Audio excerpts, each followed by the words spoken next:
Hey guys, welcome back to Kellen Time, and I just wanted to give you a little bit more of an update now that I've kind of worn this on wrist for a couple weeks or so. Yeah, give you a little bit more of what I saw and liked and felt about this watch. So, kind of give you guys a little bit of measurements. I busted out the calipers, and the basic measurements are pretty solid. So, if you measure the case from case side to case side without the crown and without the bezel, you're at 30. You're actually at 39. You can see that the bezel sticks out about a half a mil on each side. So if you measure bezel to bezel, you're at the 40, and then a couple more mil. I didn't even measure with the crown, but without the crown guards, it's not something you really feel. So really good measurements there. The lug to lug is 48, and you can see that they drop down a little bit too. So nice short lug to lug, and even wears even better because of the angle there. And then the bracelet, or actually the height here, with that little bit of a dome sapphire is 13.7. Probably around 13 if you just went to the bezel. And then if you look at the bracelet has a nice taper to it. Obviously it's a 20 mil lug width here. It drops down to 16 mil at the most narrow point right before the clasp. And then the actual clasp is 18 and a half. So has a nice, let's see if I can get a little better image of it. Has a nice taper to the bracelet. Pretty good size, wears really well. The bracelet is solid. I mean, if you compare it to, most people know, like an SKX, the Jangly, and this is even a newer SKX Jubilee. There is like no movement in this bracelet. It's heavy. It feels heavy, not like uncomfortably heavy, but you can just feel how it is really well done and solid. It also has just feels like it has some weight to it. So just keep that in mind. This watch looks like a vintage watch, right? Because it's inspired by an old vintage Zodiac Aerospace. So but when you pick it up, it's not vintage. You can instantly tell just by touching it and feeling it and opening the clasp that the watch is new, because it just has that weight factor to it that is not vintage. And even if you compare it to like an older sub that has, it's probably partially because this is, your milled buckle, whereas like an old Submariner is stamped. You're going to get some weight here within that. It's going to feel a little bit more solid. This is going to feel a little bit more, light, and has a little bit more of a ting to it, where this has a little bit more of a thud to it. So it's good. I like it a lot. It's like you look at the watch and you're like, oh, that's kind of cool. It kind of looks like if you from 5 feet away, you could kind of mistake it for a vintage, even though it's bigger. Once you touch it, you instantly know it's not vintage in a good way. You instantly know it's recently manufactured with high quality material. It's got some heft to it, some weight to it. The one thing I dislike about the clasp is probably the actual flip lock.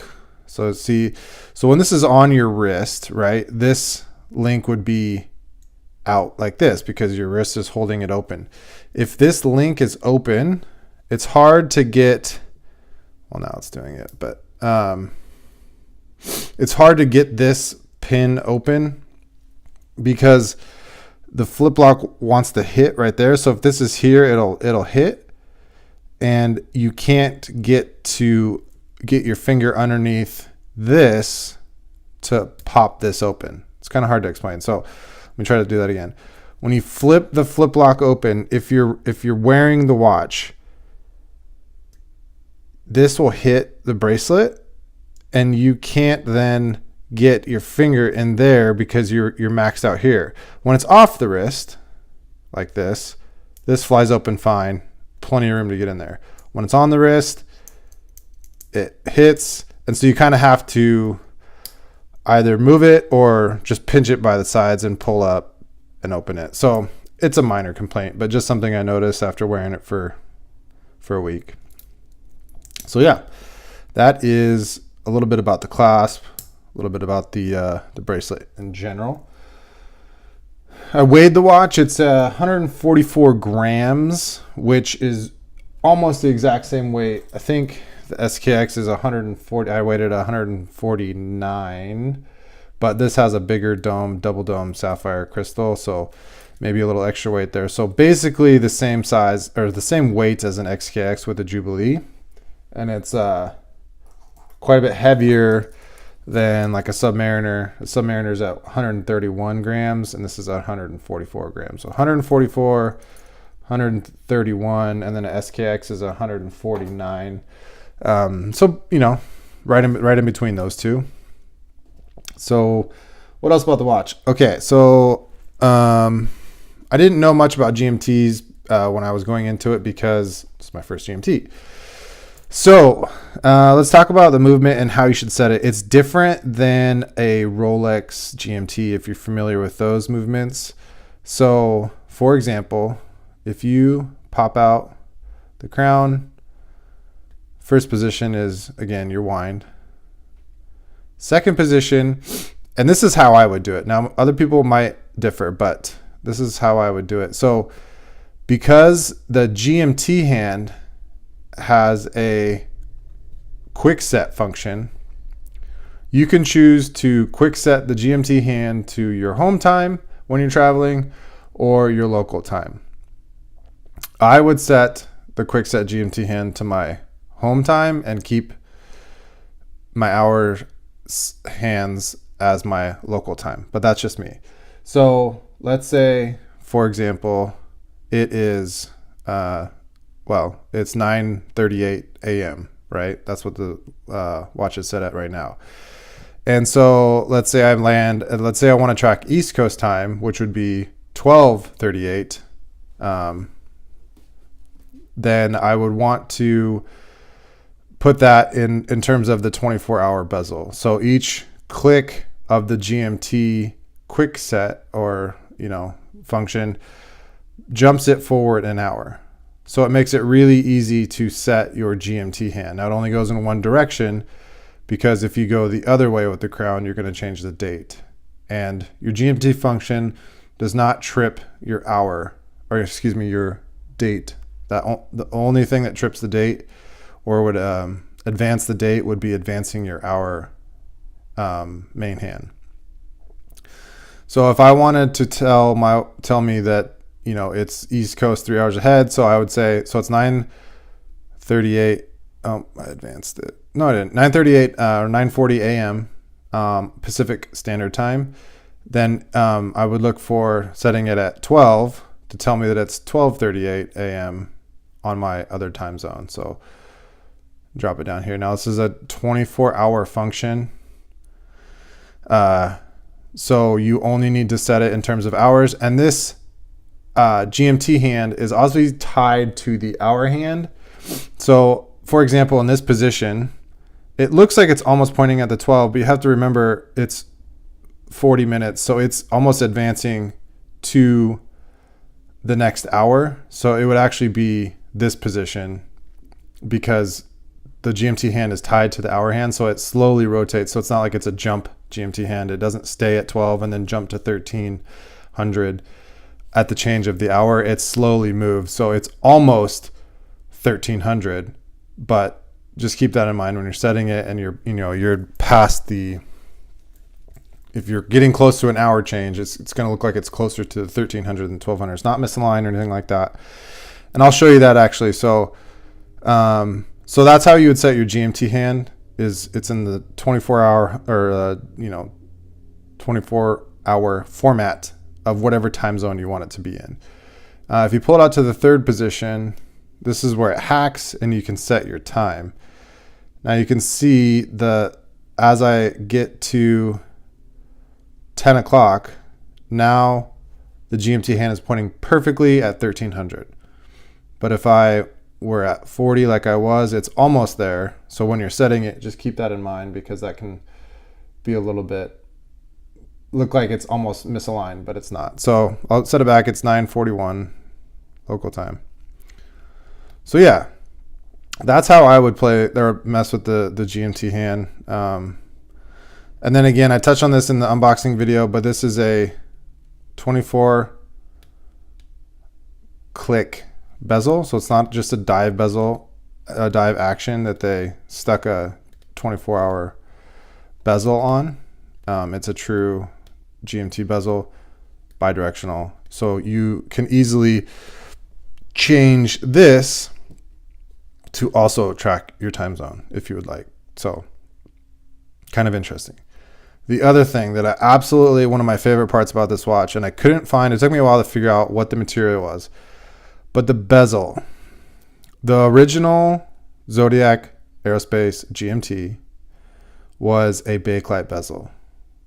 Bakelite bezels are super fragile, but they're super cool looking. They tried to replicate that here, and I absolutely love it. So it's got almost what looks to be like it's hard to get on camera, like a gel coating on top of what I assume is aluminum insert bezel. So it's not a traditional aluminum insert bezel like you'd get with any other watch that's not ceramic today.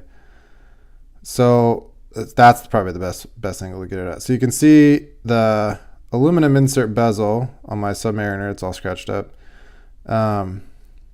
It's just that. It's just aluminum with paint over it.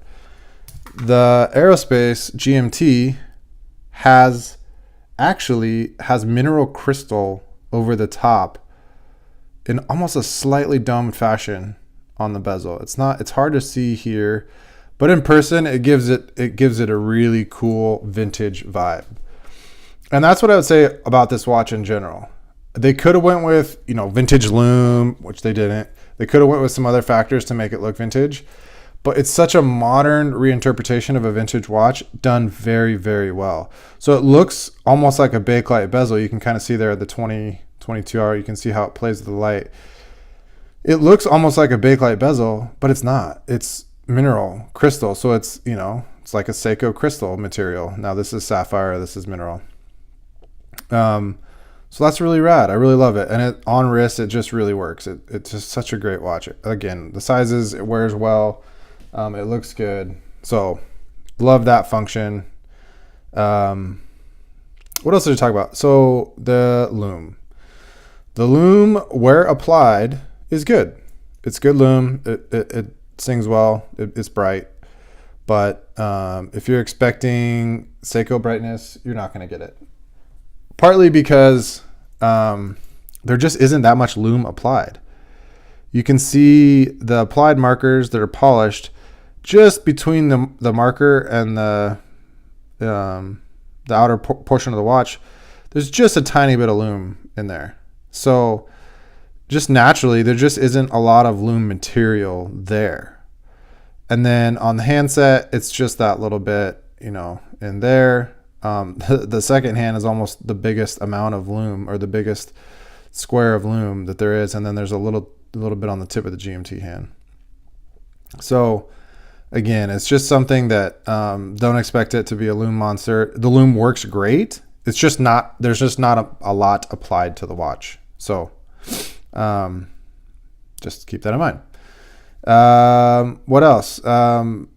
I think that the colors are amazing. Back to the bezel, it looks like the original color. It almost, when it's on your wrist, it almost looks like a faded black GMT, kind of black and blue, almost like if they did a Batman back in the day and it faded. It's kind of like how this would look, I feel like, an old blue and black bezel, but it's new. And I love the green, the hits of green. So that green pip at the top, I guess it's not really pip, it's just your marker, because there is no physical pip in there. But it plays with the color of the lume when the lume isn't lit. So I don't know. They just knocked this watch out of the park. So I just wanted to give you guys an update on how I'm liking it. It hasn't been off my wrist since I bought it. It's a great watch, and I'm super stoked to have it. Like I said, it wears well. It looks good. It's definitely a vintage inspired watch, but like I said, the moment you pick it up and you feel it, you know that it's a new watch. So let me know if you have any questions, guys. Check out my other videos. Hit subscribe for me if you would. I'm trying to do about a video a week, so not a ton, not like content every day, but I'm trying to keep you guys updated with everything. So yeah, let me know. Thanks. Later.